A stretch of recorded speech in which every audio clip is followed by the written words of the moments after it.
Não sei se vocês conhecem esse caso, mas eu achei fascinante. Em 4 de agosto de 2006, um buscador tipo Google, chamado AOL, que antes era bastante popular, decidiu publicar as buscas que seus usuários fizeram em um período de 3 meses. Para manter a privacidade dos seus usuários, eles trocaram os nomes de usuário e e-mails por números de identificação. Então, ao acessar esse documento, ninguém podia ser identificado. Isso viralizou na época e milhares de pessoas salvaram os documentos. Mas foi aí que começou o drama. Muitas pessoas começaram a identificar alguns usuários por algumas buscas que davam detalhes de quem eles eram. A AOL, a empresa, percebeu o que tinha acontecido e 3 dias depois, em 7 de agosto de 2006, apagaram o documento, mas já era tarde demais. Nesse momento, o arquivo já tinha sido publicado centenas de vezes em outros sites e blogs. A AOL chegou a dizer que sua intenção era que acadêmicos, ou seja, estudantes, pudessem ter acesso a esse documento com buscas reais de pessoas para realizar estudos sobre o comportamento das pessoas na internet. Mas eles não perceberam que isso causou um enorme alvoroço. De todos os usuários publicados, o mais perturbador foi o usuário 927, que começou com buscas bastante profundas, avançando para buscas que faziam acreditar que essa pessoa poderia ser perigosa para a sociedade. Mas antes de falar desse usuário, vamos a outros usuários que foram considerados controversos ou interessantes.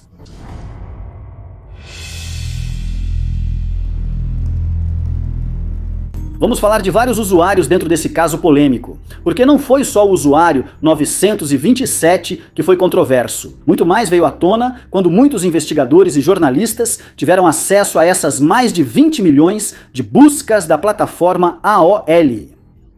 O usuário 4417749 foi um dos mais controversos porque, por causa de suas buscas, conseguiram identificá-la com nome e sobrenome. O que aconteceu com essa história foi que um jornalista do New York Times se propôs a fazer um artigo sobre como identificar alguém analisando suas buscas na AOL, para comprovar que a estratégia dessa empresa poderia ser perigosa. Esse jornalista se deparou com as buscas do usuário 4417749 e em pouco tempo conseguiu descobrir que se tratava de uma mulher viúva chamada Thelma Arnold, de 62 anos, que morava no estado da Geórgia. Thelma havia pesquisado nesse período de 3 meses coisas que não eram estranhas nem perturbadoras. Mas não era difícil traçar um perfil claro e encontrar detalhes da vida pessoal dela através de suas buscas. Thelma havia digitado no AOL frases como 60 homens solteiros, não sinto meus dedos, ou cachorro que faz xixi em todo lugar. Em um momento, Thelma procurou por empresas de jardinagem na cidade de Liburn, na Geórgia, o que facilitou localizá-la. Ela também pesquisava seu sobrenome, procurava os nomes de amigos e familiares, receitas médicas, assuntos relacionados aos seus 3 cachorros e até seu nome completo. Quando o jornalista conseguiu identificá-la completamente, viajou até a Geórgia, bateu à sua porta e mostrou o que havia encontrado. Thelma confirmou que ela era a usuária 4417749 e deu permissão ao New York Times para expor esse erro da AOL e contar sua história. O jornalista do New York Times afirmou que conseguiu identificar outras pessoas, mas que não queria expô-las porque as buscas eram mais estranhas e a de Thelma era a mais normal que encontrou basicamente. Além disso, foi confirmado que mais de 657 mil pessoas foram expostas nesse documento. O Washington Post, que é outro jornal, chegou a fazer algo parecido. Eles conseguiram encontrar uma mulher de 55 anos chamada Joan Whitman, da cidade de Grand Junction, no Colorado, pela única razão de que ela escreveu por engano no buscador da AOL. Um pedido completo que ela tinha feito na internet, onde constava seu nome completo e seu endereço, o que demonstrou o quão perigoso foi ter publicado esse documento. O caso seguinte inspirou uma série documental independente porque parecia uma pessoa que usava o buscador da AOL como um diário íntimo de tudo o que acontecia com ela.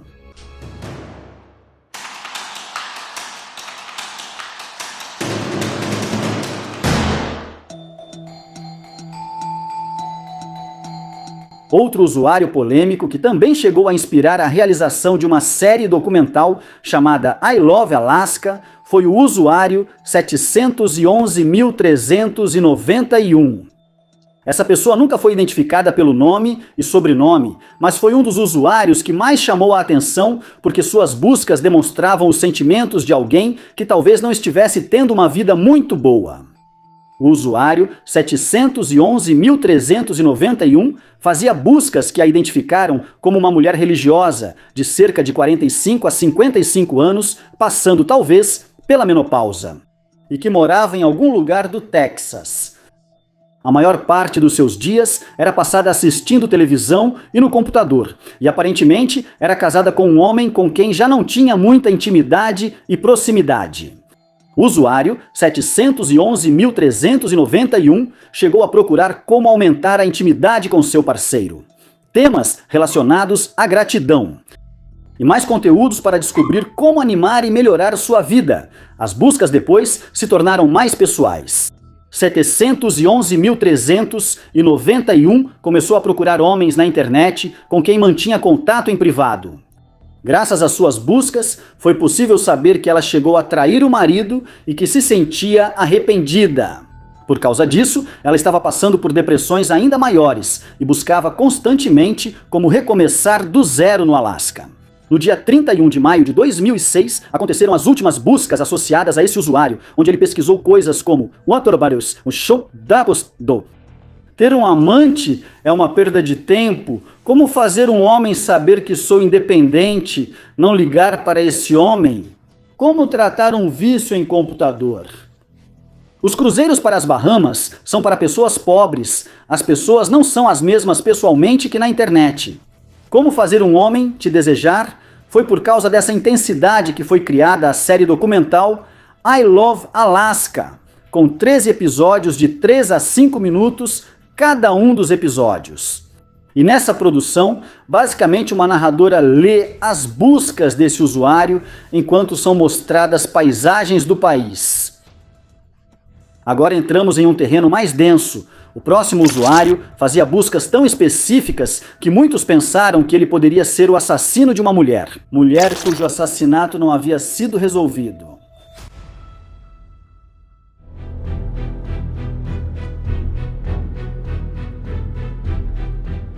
Quando o documento da OL veio à tona, os usuários começaram a viralizar o caso do usuário. 5.342.598, porque as buscas que esse usuário fazia davam a entender que essa pessoa poderia estar envolvida. No caso de Tara Marovsky. Tara Marovsky foi uma mulher de 21 anos que morava na cidade de San José, na Califórnia. No final de março de 1983, ela foi vista saindo de um bar. E 5 dias depois, seu corpo parcialmente vestido foi encontrado no banco de trás do próprio carro, do seu veículo, que estava estacionado em uma rua residencial daquela cidade. Foi confirmado que sua morte foi por estrangulamento e que ela também havia sido abusada. Portanto, as autoridades tinham vestígios de DNA do culpado, mas até o ano de 2006, quando aconteceu o escândalo das buscas da OL, o caso continuava parado. O usuário 5.342.598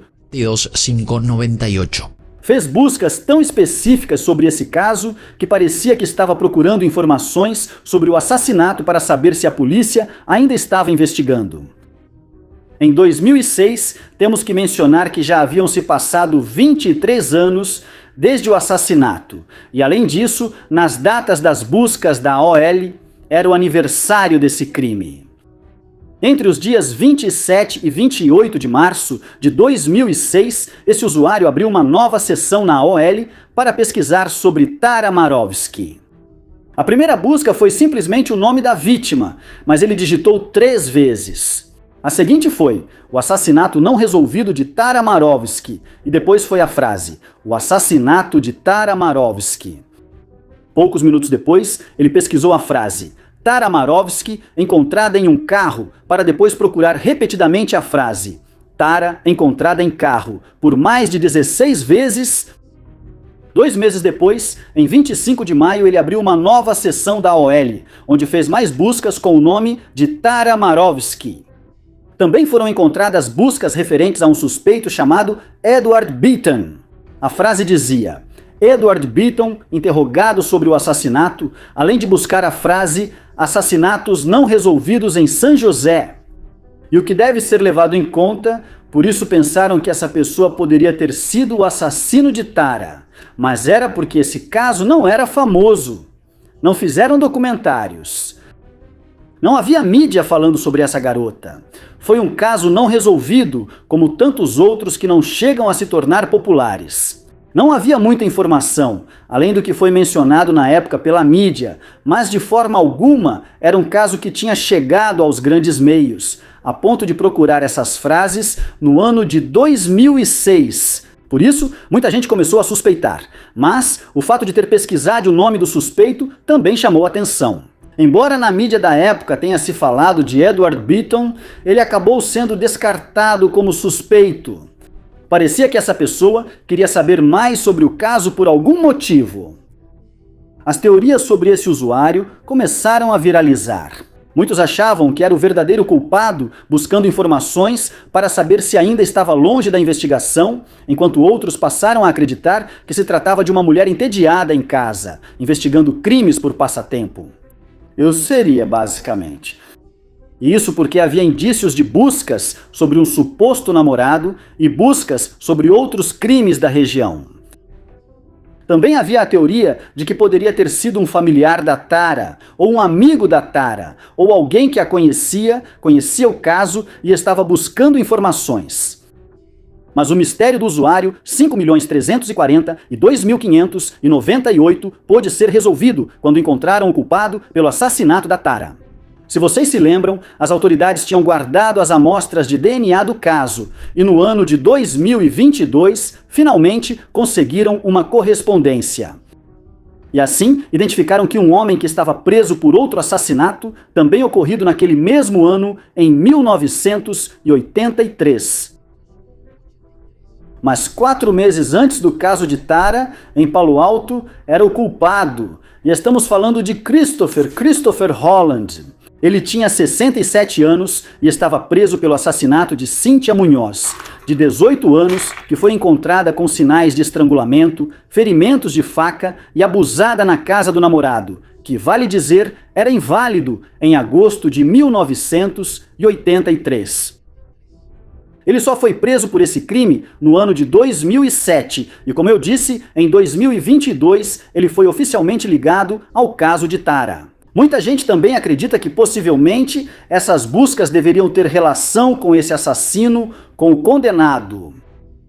Mas foi descoberto que nessa época, em 2006, ele basicamente era um vagabundo, era um morador de rua. Uma pessoa em situação de rua, não tinha acesso à internet, não tinha acesso a um telefone e vivia consumindo substâncias e cometendo crimes. Certo? Então, com isso, foi descartada a possibilidade de que esse usuário fosse essa pessoa, ou o assassino de Tara.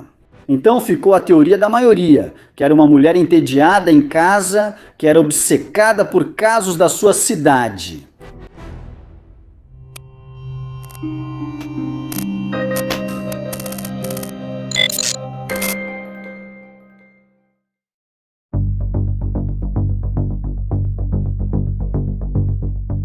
Agora sim, vamos falar sobre o usuário 927. Essa pessoa também não foi identificada, mas provavelmente é a mais infame dessa lista, porque suas buscas começaram sendo normais.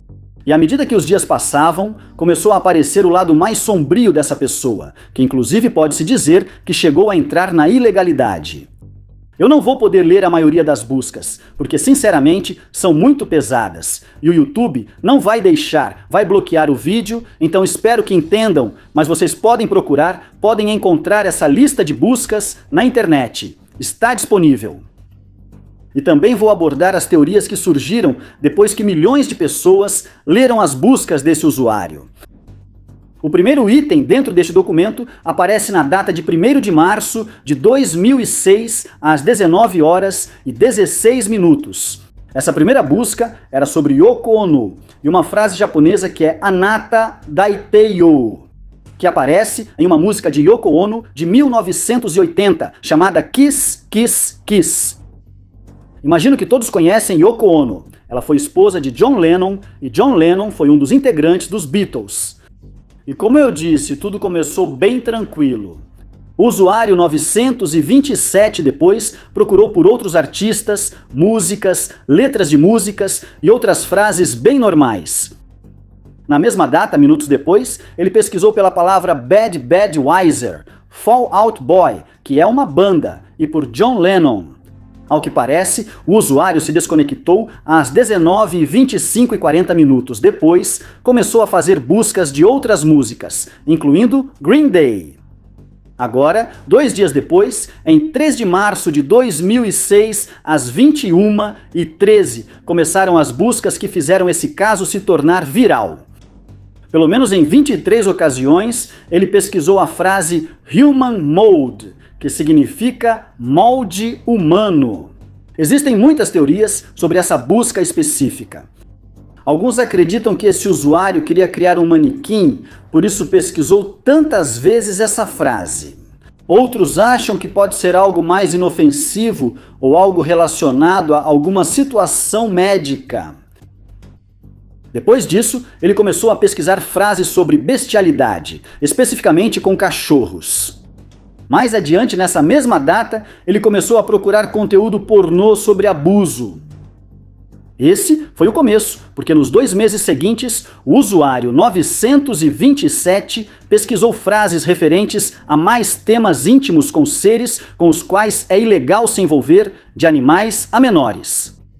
E como eu disse, reproduzir essas buscas só vai fazer com que bloqueiem o vídeo, porque eu nem consigo explicar o quão pesado tudo isso fica. A primeira teoria é que esse perfil era de um computador que pertencia a uma família, aparentemente composta por pelo menos um pai e um filho. Provavelmente a mãe também estava lá, mas o pai e o filho eram os que usavam o computador e que moravam no estado do Colorado. A questão da localização tem a ver com uma busca em um site do governo do estado do Colorado. E o fato de ser um pai e um filho foi porque havia conteúdo relacionado a desenhos animados e jogos infantis em algumas partes do documento, mas os horários não batiam. Enquanto um buscava músicas, jogos e palavras mais inocentes, o outro se conectava em outros dias, fazendo aquelas buscas pesadas que comentamos, que podemos supor que era o pai. Acredita-se também que a esposa desse homem estaria grávida, pois ele pesquisou sobre o tema. Isso mostrava uma família que por fora parecia comum, mas que o marido, aparentemente, o pai da família, tinha pensamentos muito sombrios. O preocupante é que ele fez buscas com as palavras incesto e menores. Se essa teoria for real, muitos concordam que aquelas crianças estavam em perigo com esse homem. A segunda teoria fala de um pré-adolescente, alguém que ia à escola e conversava com seus colegas sobre assuntos obscuros, e depois pesquisava sobre isso em casa. E a teoria surge por causa dessas mudanças nas buscas, que às vezes parecem inocentes e depois tudo fica muito mais intenso. E há pessoas na internet que afirmam que naquela época não havia muito controle dos pais, e pesquisar coisas na internet era algo que todos faziam, mesmo quando podia ser ilegal. Uma pergunta que eu me fiz ao ver essa história, esse caso, é se essas buscas eram ilegais, porque nunca se procurou saber quem era o usuário e por que não foi investigado. E eu acho que há 2 razões. A primeira é porque o fato de alguém fazer uma busca em um buscador não significa que a pessoa acessou esses links. E isso não é ilegal. Buscar esses termos não faz com que alguém automaticamente seja considerado um criminoso ou que possa ter conteúdo ilegal em seu computador. Então, o que é? É uma evidência circunstancial. E com evidências circunstanciais não se pode montar um caso. Obviamente, isso depende das leis de cada país, estado e cidade. A segunda coisa é que a OL recebeu um processo que lhe custou 5 milhões de dólares. Então, eles mantiveram a privacidade dos usuários que ainda não tinham sido identificados. Não tenho muita certeza de quem recebeu esse dinheiro, mas imagino que foram as pessoas, as poucas pessoas identificadas com nome e sobrenome. Mas se isso foi uma ação coletiva, que é algo que acontece muito nos Estados Unidos, pode ter sido um processo coletivo, onde todos que tinham um perfil da AOL, nessas datas dos documentos das buscas, receberiam uma parte desse valor total de 5 milhões de dólares. Uma vez eu tentei participar de uma ação coletiva do Facebook e me pagaram tipo 12 dólares, porque isso é dividido entre milhões de usuários afetados. Sim. Antes de terminar este vídeo, quero mencionar outros usuários que também foram polêmicos. Houve um usuário de número 17.556.639 que fez buscas sobre como matar a esposa em pelo menos 8 ocasiões. Depois, no horário de almoço no trabalho, fez buscas sobre carnes e queijos. O usuário 2.917.636 fez buscas sobre ter sido abusada. Aparentemente, uma mulher começou a buscar essas coisas no dia seguinte ao que lhe ocorreu. A quantidade de pessoas que buscaram coisas ilegais relacionadas a menores e animais é o que mais surpreende nessas buscas. Centenas de usuários foram encontrados com esses termos de busca. E vamos encerrar com um caso divertido, para que este vídeo não fique tão pesado. No dia 21 de abril de 2006, um usuário com o número 704.868 pesquisou as seguintes frases: preciso encontrar minha RAM e como chamar uma RAM em Nova Jersey. Até aqui o caso de hoje. Quero ler mais de vocês para saber qual é a sua teoria sobre o usuário 927 ou se vocês têm alguma outra por aí. Dessa forma, nós nos encontraremos na próxima história.